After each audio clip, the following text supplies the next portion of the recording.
Bem, bom dia a todos. Todos já devem estar ansiosos para a gente debater um pouquinho mais sobre as alterações legislativas recentes que nós tivemos.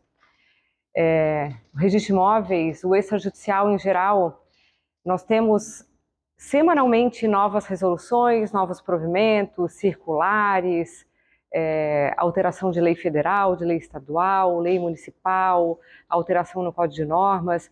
Então, é muito importante que a gente esteja sempre por dentro, a gente esteja sempre lendo essas alterações, essas novidades legislativas, porque a nossa atividade é uma atividade regrada pela legislação.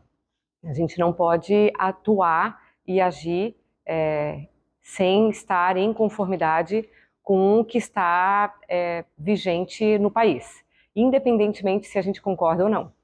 Então, do ano passado para cá, nós tivemos significativas alterações que vão impactar diretamente a nossa atividade. Algumas alterações já impactaram, outras vão impactar a partir de agora do próximo mês. E eu achei importante, né, junto com a Tamires, trazer esse debate aqui para o primeiro registro de imóveis, para que a gente esteja atualizado em relação ao que está acontecendo. Nós temos, então, a novidade da Lei Complementar 807, que é de dezembro de 2022, do FRJ. Resolução do Conselho da Magistratura dessa semana agora, 2 de 2023. A Lei 14.382, que é do ano passado, que alterou muito a Lei 6.015, a Lei dos Registros Públicos. E a medida provisória 1162 de 2023, que também trouxe algumas alterações em relação a reconhecimento de firma e assinatura eletrônica. Vamos começar pelas alterações do FRJ, porque eu acredito que seja a mais impactante para nós nas próximas 2 semanas. Nós tivemos agora a publicação em dezembro da Lei Complementar Estadual 807 e essa semana a publicação da Resolução do Conselho da Magistratura 2 de 2023, e que o objetivo é simplificar e desburocratizar a apuração e a arrecadação do FRJ. Então, todos nós vivenciamos há 13 anos como que é uma fiscalização e uma auditoria do FRJ internamente. E a gente verifica como é difícil a gente ter segurança de como cobrar certo, porque todo mundo quer agir certo. Só que às vezes a norma é tão confusa e passível de tantas interpretações que a gente quer agir de forma correta, mas a gente erra.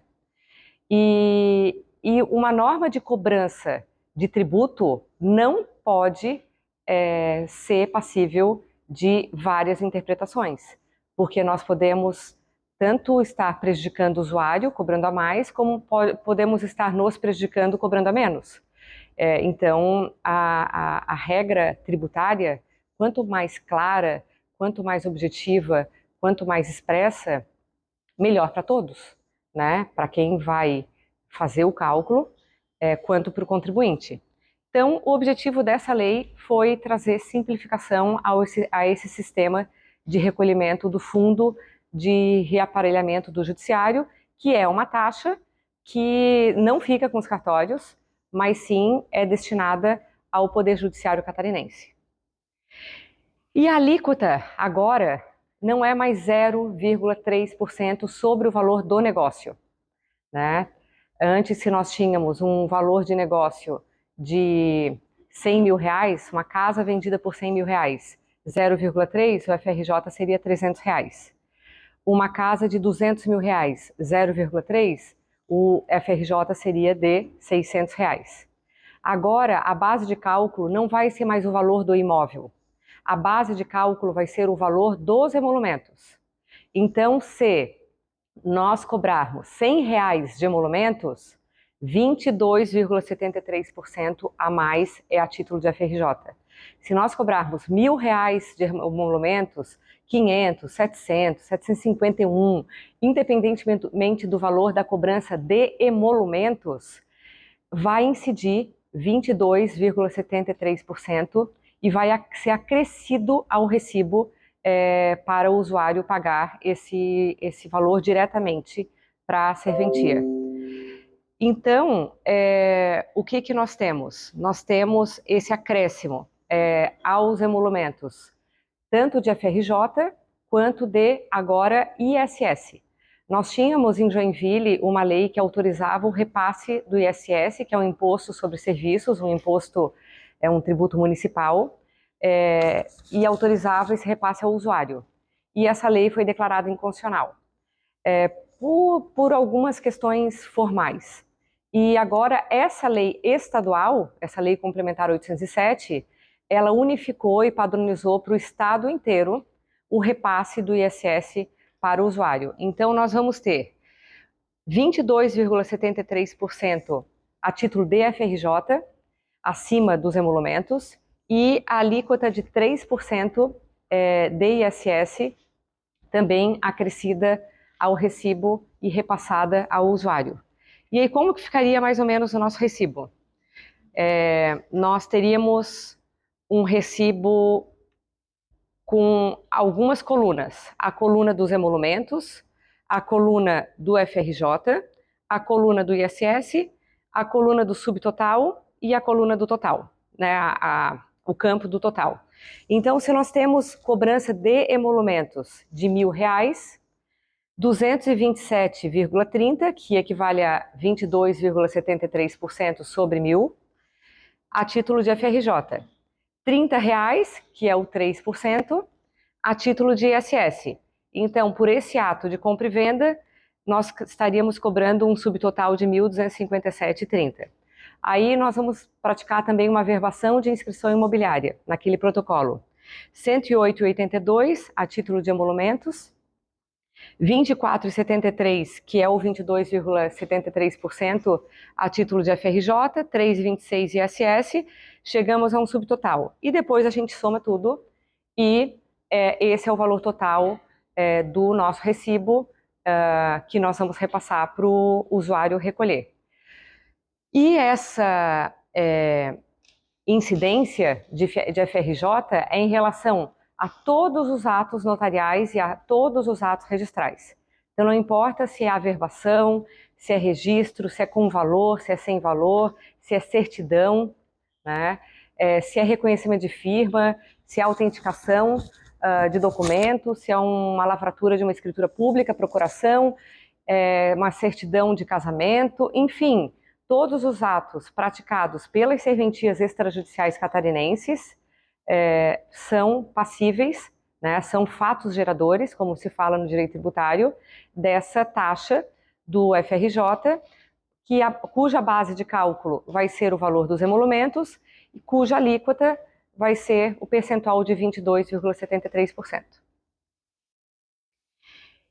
E aí, anteontem nós estávamos debatendo aqui entre nós, hoje nós temos a regra que se o FRJ foi recolhido no ato notarial, né, lá na escritura pública, quando chega a escritura pública para nós, se a gente verifica que já houve recolhimento da FRJ, nós não vamos fazer nova cobrança de FRJ pelo registro de imóveis.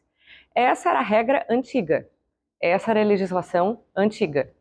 Agora, incide a FRJ em relação a todos os atos.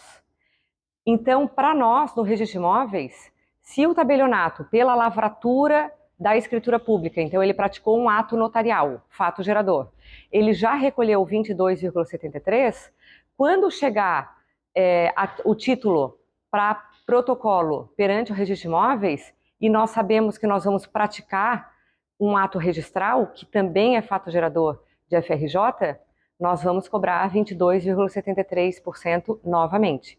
Então, esqueçam da regra atual em relação à incidência ou não incidência. A gente precisa trabalhar com a Lei Complementar 807, e que fala que todos os atos notariais e registrais são fatos geradores de FRJ, e não traz regra excepcional, não traz uma regra de exceção expondo para o registro de imóveis que, quando o Notas cobrou, vocês não cobrem, né, novamente. Então, só para ilustrar, né, houve uma lavratura de escritura pública, vai incidir o 2273. Aí, conosco, houve um registro da compra e venda dessa escritura pública, novos 22,73. E a incidência, né, desse FRJ, o pagamento não será mais por guia. Nós não vamos precisar mais, no setor de atendimento, emitir uma guia para que o usuário pague o valor referente ao fundo. O usuário vai poder pagar diretamente a serventia notarial ou registral, em que ele esteja solicitando a prática do ato.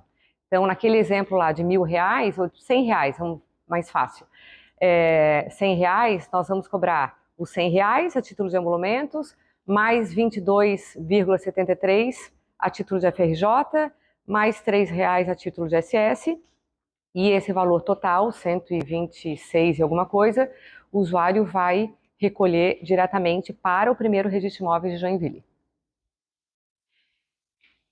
Se o valor recolhido antecipadamente for menor do que o efetivamente devido, deverá haver cobrança do usuário da diferença.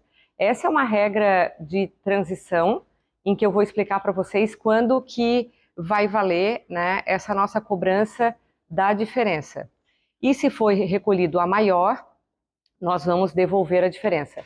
A Fernanda levantou uma questão durante o nosso debate, anteontem, e que ontem o pessoal Pessoal não, foi o nosso colega de Tubarão.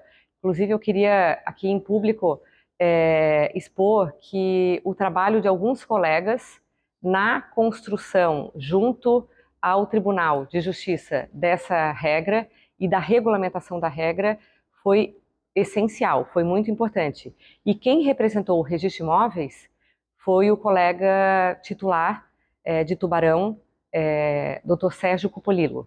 Então, trabalhou muito nos últimos meses para, junto com notas, com registro civil, títulos documentos, protesto e o tribunal, montar uma regra que fizesse sentido e que conseguisse realmente ser aprovada, apreciada, né, pelo judiciário e depois pelo legislativo, por realmente trazer simplificação e desburocratização.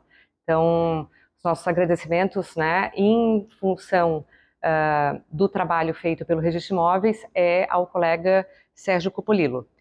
E, então, ontem ele levantou esse exemplo, numa reunião que a gente teve, anteontem a Fernanda levantou, que é o seguinte: nós já emitimos a guia em relação a uma averbação de construção por um protocolo que esteja em andamento, né? E a averbação de construção, hoje o FRJ é praticamente mais alto que o valor dos emolumentos.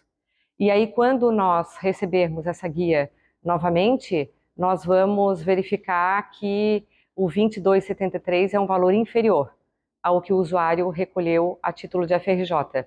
Nós vamos utilizar aquela guia que o usuário recolheu no ato, mas nós vamos devolver para o usuário a diferença na medida em que ele recolheu o FRJ a maior.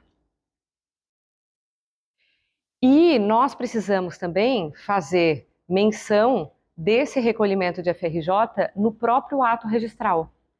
Então, nós vamos precisar mencionar um exemplo aqui, que foi recolhido o valor de tanto, em tal data, pela guia tal, que foi complementado o valor de tanto, que foi devolvido o valor de tanto.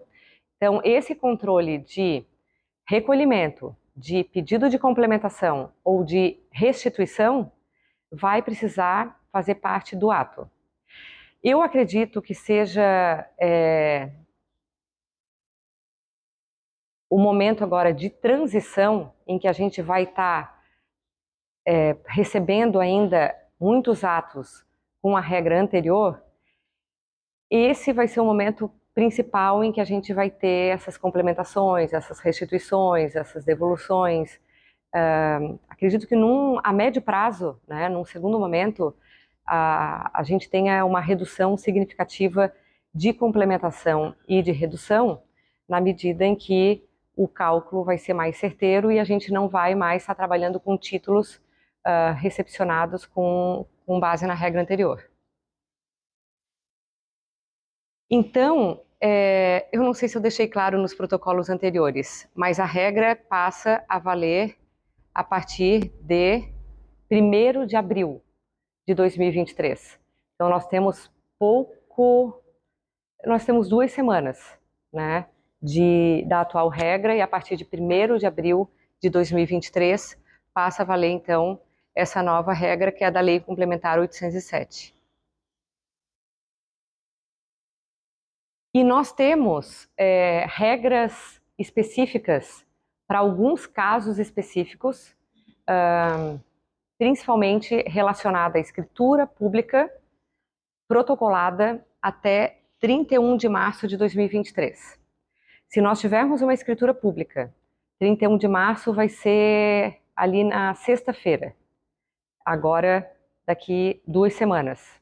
Se tivermos uma escritura pública protocolada até 31 de março de 2023, nós não vamos conseguir fazer a qualificação registral e o registro dentro de março. Então, nós vamos acabar praticando o ato em abril. E a regra, ela leva em consideração o regime de competência. É a data da prática do ato, não é a data do protocolo. E como nós vamos estar praticando o ato já dentro de abril, a gente poderia imaginar, vale a nova lei, eu preciso cobrar o 22,73% em relação aos emolumentos do registro de compra e venda dessa escritura pública. Então, nós temos essa regra de exceção dentro da Resolução 02 de 2023 e dentro da própria lei complementar também, que para as escrituras públicas protocoladas, não lavradas, protocoladas até sexta-feira, daqui 2 semanas, 31 de março, não haverá nova cobrança de emolumentos pelo ato registral. E desde que esse FRJ esteja mencionado na escritura pública, como sempre vem, né? Então, a gente precisa cuidar com os registros que nós vamos fazer a partir de abril, em que a escritura pública tenha sido protocolada até 31 de março. E essa não incidência de FRJ é apenas para os atos com valor. Então, para o registro da compra e venda, que é um registro com valor, não incide novo FRJ. Mas para os atos sem conteúdo econômico, como uma verbação de casamento, uma verbação de inscrição imobiliária, vai incidir o 2273. Porque a regra fala o seguinte, que a não incidência da nova cobrança abrangerá todos os atos registrais com conteúdo econômico, não sendo extensiva aos atos sem conteúdo econômico. Então, se nós tivermos uma escritura pública protocolada até 31 de março de 2023, em que nós vamos praticar esses atos em abril já, e aí a gente verifica que tem ato com conteúdo econômico e sem conteúdo econômico. Nós vamos cobrar o 2273 em relação aos atos sem conteúdo econômico e não vamos cobrar novo FRJ em relação aos atos com conteúdo econômico. E se nós verificarmos que houve recolhimento a menor lá pela escritura pública, ou nós impugnarmos o valor do imóvel, então houver alteração da base de cálculo do FRJ, nós vamos pedir complementação desse FRJ com base na regra antiga do 0,3. Então eu trouxe um exemplo aqui para vocês, tá? Escritura pública protocolada em 31 de março de 2023, está dentro da regra de exceção. O valor do imóvel lá na escritura pública está R$100 mil. O FRJ recolhido foi de 0,3%, R$300. Nós impugnamos o valor venal do imóvel para R$150 mil. Então, nós vamos pedir FRJ complementar e emitir ainda a guia, como a gente emite hoje, da diferença de R$50 mil, que 0,3 vai dar R$150. E nesse protocolo a gente verificou que a gente precisa fazer uma verbação de casamento, vai incidir 22,73 sobre os emolumentos da verbação de casamento. Nós vamos fazer uma averbação de inscrição imobiliária, vai incidir 22,73 sobre o valor desses emolumentos da averbação, e nós vamos registrar a compra e venda, que é um ato com conteúdo econômico. E aí, em relação ao registro da compra e venda, não vai haver nova cobrança de FRJ, porque a escritura foi protocolada até 31 de março de 2023. Só que, se essa mesma escritura pública for protocolada em 3 de abril, que é a segunda-feira, aí já não tem mais essa regra de exceção da Lei Complementar 807. Vai valer a nova regra, né, do FRJ, e o que nós faríamos? Houve recolhimento de R$300 a título de FRJ lá na prática do ato notarial. Nós impugnamos o valor do imóvel para R$150 mil, mas nós não temos mais como solicitar esse FRJ complementar, porque já não está mais incidindo a regra anterior. E quando nós formos praticar os nossos atos, a averbação de casamento, de inscrição imobiliária e o registro da compra e venda, vai incidir o 2273 sobre todos os emolumentos dos atos que nós formos praticar. Então, ontem até a Ariane sugeriu, por também proposição de alguns outros colegas, que a gente insira um pop-up no nosso site e a gente lance esse assunto nas nossas redes sociais também, para estimular os usuários que tiverem escritura pública já lavrada a protocolarem conosco até 31 de março, para fins de não incidência de novo FRJ a partir de abril. Das isenções e das reduções. Regra geral vai ser 22,73 sobre emolumentos. E aí nós temos uma regra de redução que é para registro de garantias em crédito rural.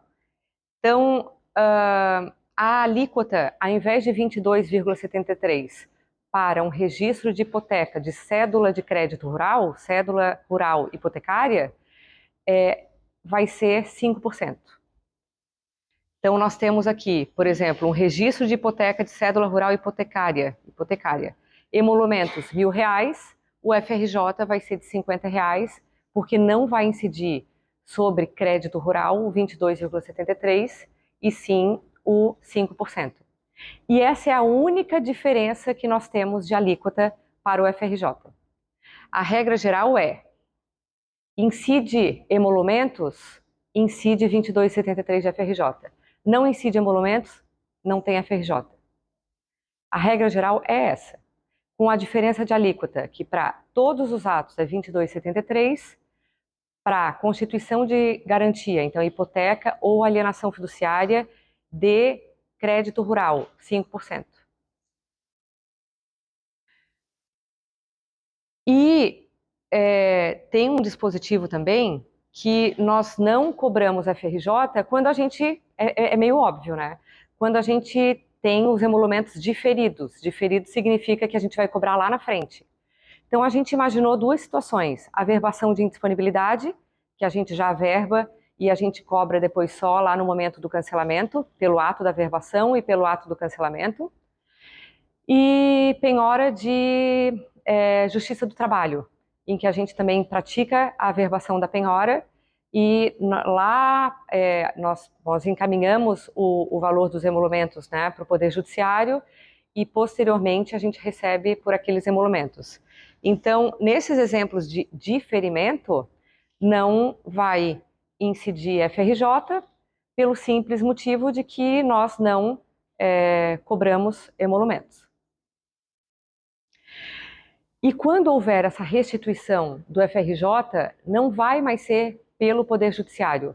A gente não vai mais precisar fazer aquela declaração, encaminhar, juntar ou entregar ou providenciar para o usuário aquelas cópias do ato, da guia, para que ele requeira diretamente perante o Tribunal de Justiça. A restituição vai ser feita pela própria serventia que recolheu aquele FRJ.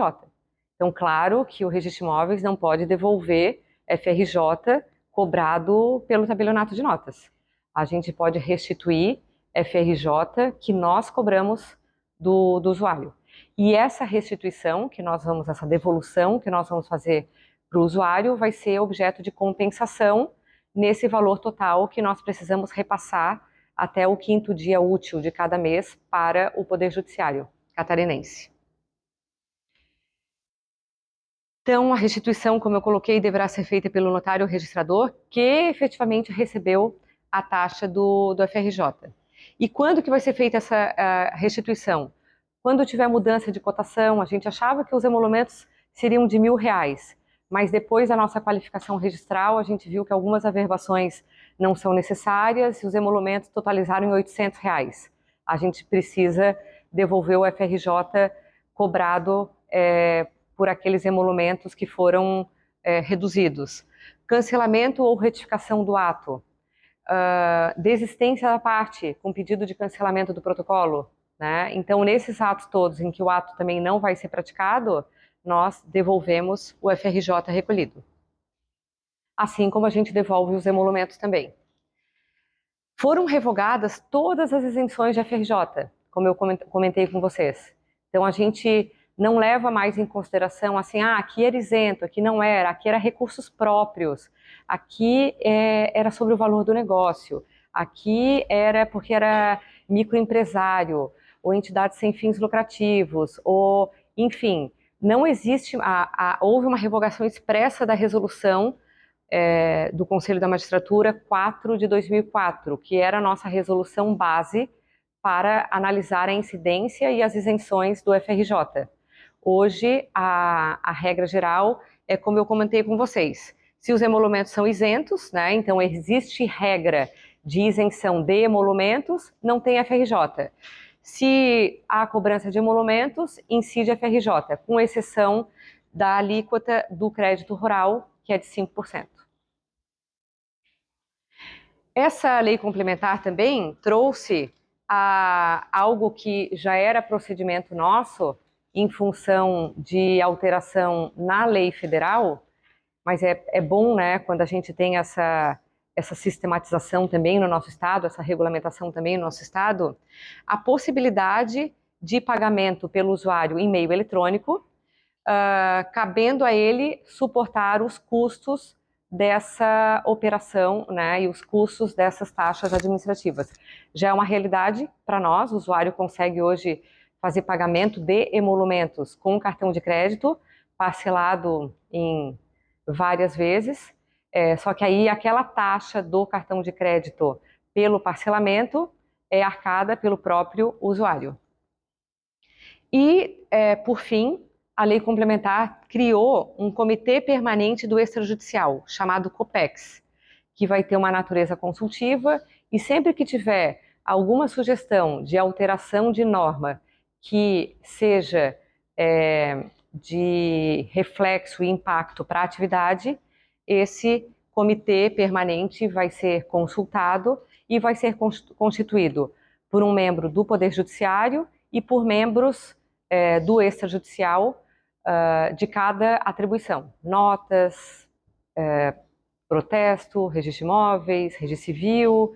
Então, é algo que prestigia bastante, né, uma criação de um comitê que prestigia bastante a classe, na medida em que a gente consiga expor previamente alguma alteração de norma ou alteração de provimento, ou desculpa, de procedimento, ao Tribunal de Justiça, os impactos daquela mudança no dia a dia da serventia e no dia a dia do usuário. Então, a gente verifica que o Tribunal de Justiça é sempre muito bem intencionado em relação às alterações de procedimentos, às alterações do Código de Normas, mas tendo essa informação do que acontece na prática, no dia a dia, e essa vivência que nós podemos oferecer em relação ao nosso usuário, a decisão fica muito mais construída e muito mais rica. Então, era isso que eu tinha, né, para expor em relação ao FRJ, e abro em seguida para dúvidas da nossa equipe, e ao longo dessas próximas 2 semanas é bem interessante que a nossa equipe leia a Lei Complementar 807 e leia a Resolução 02 de 2023. Peço às coordenações que repassem, né, a legislação a todos os setores, porque é algo que vai impactar todos os setores, né? O atendimento, o administrativo, a certidão e o registro. E quanto mais conhecimento a gente tiver da legislação, mais dúvidas vão surgir, né? Até 1º de abril, que vai cair num sábado, mas então até 3 de abril, que vai ser uma segunda-feira, e mais a gente vai conseguir ter mais segurança em relação aos procedimentos, trocando ideias com os colegas, tirando dúvida e indo atrás dessas respostas.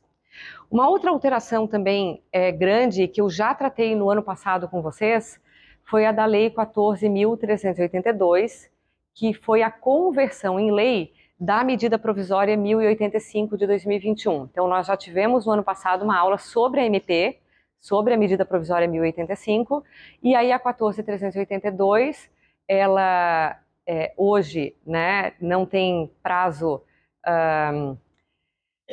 definido como uma medida provisória, ela já, né, a MP já foi convertida em lei, e a lei definitiva é essa que alterou significativamente o sistema de registros públicos no Brasil. E como eu expus, o objetivo é a modernização, é a desburocratização, é a simplificação. Esse tem sido o grande mote do legislativo e do judiciário, simplificar para o usuário, né? Trazer mais facilidade para o usuário. O que eu acredito que realmente seja a saída para que as serventias extrajudiciais continuem sendo relevantes à sociedade, né? Para que a gente possa oferecer um serviço relevante e apreciado pela sociedade, a gente precisa acompanhar a tecnologia, a gente precisa acompanhar os movimentos sociais que acontecem, né, ao longo do tempo. E não era possível a gente estar trabalhando com uma lei da década de 70, com as necessidades e com os contextos lá da década de 70. A gente tem hoje uma evolução tecnológica muito grande, né, e plataformas e soluções muito maiores do que se tinha em 73. Essa lei, ela criou o SERP, que é o Sistema Eletrônico de Registros Públicos.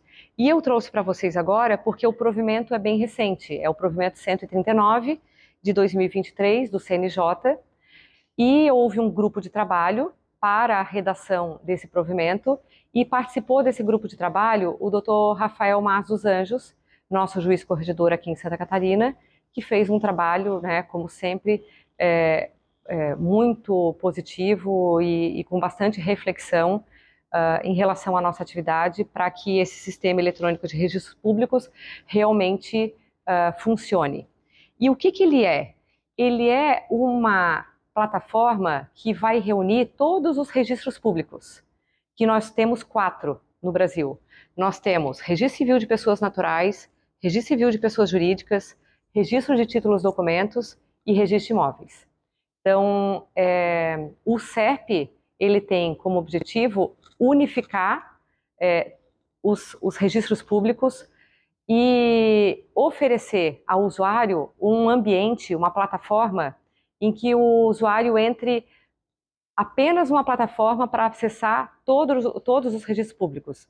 Ele não precisa entrar no site do primeiro Registro de Imóveis de Joinville, ou no site da Central Eletrônica do Estado de Santa Catarina, que não existe mais, ou no site do SAEC, do Operador Nacional do Registro de Imóveis, registradores.org.br, e depois entrar lá no site do Registro Civil e no site do RTD. Enfim, o SERP ele vai ser uma plataforma única em que, dentro dessa plataforma, haverá um direcionamento para o SREI, que é o Sistema de Registro Eletrônico de Imóveis, em que nós temos já o Sistema de Atendimento Eletrônico Compartilhado, que é o SAEC, que já está funcionando para nós pelo www.registradores.org.br. E hoje Santa Catarina é o quarto estado com mais movimentação de atos eletrônicos no registro de imóveis. Nós temos São Paulo em primeiro lugar, com 41% de representatividade no país. Paraná em segundo lugar, com 14% dos atos eletrônicos. Minas Gerais em terceiro lugar, com 14%. E Santa Catarina em quarto lugar, com 9,7%. Então, os nossos usuários se acostumaram com a plataforma, utilizam muito a plataforma. Nós temos hoje 80% dos nossos pedidos de certidão feitos pela plataforma. E em relação a e-protocolo, não é muito forte ainda, porque ainda é mais fácil para o usuário trazer a documentação física.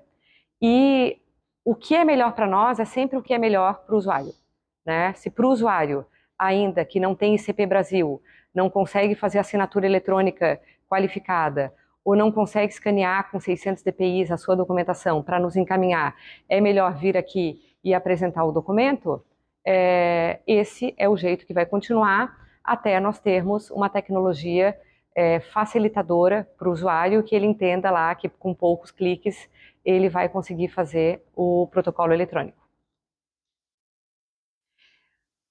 Essa lei também trouxe a figura dos extratos eletrônicos. Hoje não há mais necessidade de encaminhar uma escritura pública física, nem uma escritura pública digitalizada em PDF com assinatura eletrônica do tabelião, e sim as informações estruturadas em XML. E nós já praticamos vários atos de protocolos recepcionados com arquivos XML de instituições financeiras. Então, para nós já é uma realidade também essa possibilidade de a gente receber o documento em arquivo XML e não fisicamente ou assinado digitalmente. E esses extratos hoje, eles são produzidos por instituições financeiras que atuam com crédito imobiliário. Então, a Caixa está muito forte no encaminhamento de XML para os registros de imóveis. Houve uma alteração agora da 6.015, no artigo 221, inciso 2º, pela medida provisória 1162, que também impactou os nossos procedimentos. Os escritos particulares que não integravam o SFH, nós precisávamos de testemunhas e de reconhecimento de firma. E hoje houve essa dispensa de reconhecimento de firma e de testemunhas nesses contratos particulares que tenham participação e tenham sido praticados por instituições financeiras que atuem com crédito imobiliário. E aí aqui, né, é importante mencionar que os contratos de consórcio entram nessa regra, os contratos de sistema de SFI, né, Sistema Financeiro Imobiliário, que antes a gente pedia reconhecimento de firma, e as pessoas não entendiam por que SFH não precisava, por que SFI precisa. Agora a gente tem uma regra clara, né, dispensando esses requisitos formais para esses títulos. Assinaturas avançadas e qualificadas. Nós temos uma lei, que é a 14.063, que ela diferencia 3 tipos de assinatura eletrônica. Ela fala o que é uma assinatura eletrônica simples, uma assinatura eletrônica avançada e uma assinatura eletrônica qualificada. A simples é aquela do DocSign, do CertSign, né? Essas plataformas em que a gente consegue solicitar uma assinatura eletrônica com o nosso e-mail, né? Com login e senha após adesão à plataforma e após informação do e-mail. Essas são consideradas assinaturas eletrônicas simples e elas valem para alguns negócios em que as partes se sintam confortáveis ali em aceitar aquele tipo de assinatura. Mas nós tínhamos uma regra até então que no registro de imóveis nós só poderíamos aceitar assinatura eletrônica qualificada, que significa que o usuário assinou com o certificado ICP Brasil. E agora houve uma flexibilização para que o registro de imóveis também possa aceitar assinaturas avançadas, que são a do GovBR, né, e que todo cidadão tem acesso gratuitamente, nos casos em que as instituições financeiras que atuam com crédito imobiliário, né, autorizadas a celebrar instrumentos particulares com caráter de escritura pública, possam, então, usar essas assinaturas eletrônicas avançadas e qualificadas. Não é todo cidadão, hoje, que ainda pode nos apresentar esse tipo de assinatura avançada, mas quando a documentação vier de uma instituição financeira que atue com crédito imobiliário, a gente não precisa mais exigir ICP Brasil e a gente pode aceitar o gov.br, né, em função dessa alteração da 14.063.